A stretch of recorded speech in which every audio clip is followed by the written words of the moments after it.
মুসারে আল্লাহরে জিগাইবানি, আমি গরিব মানুষ, আমি ভালো কিছু কিনতে পারি না, ছেলে মেয়েকে ভালো কিছু খাওয়াইতে পারি না, ভাঙ্গা ঘর, এত গরিব, ভালো করে ঘর বানাইতে পারি না। আল্লাহরে জিগাইবানি কি করলে আমার উন্নতি হবে, ধনী হব, টাকা পয়সা হবে। আল্লাহরে জিগাইবানি। আল্লাহ মুসা নবী কই ঠিক আছে, আল্লাহরে জিগাইব তুমি কেমনে ধনী হইবা।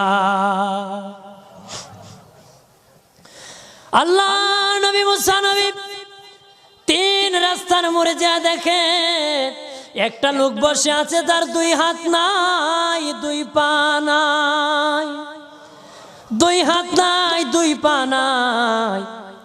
ওই লোক ডাক দিয়া কয়, মুসা রে, জীবনে কোনোদিন নিজে হাঁটতে পারি নাই, নিজ হাতে খেতে পারি নাই, কেউ খাওয়াইলে খাই, নতুবা উপবাস থাকি, বৃষ্টি আসলে ভিজি, সেখানে আমি আবার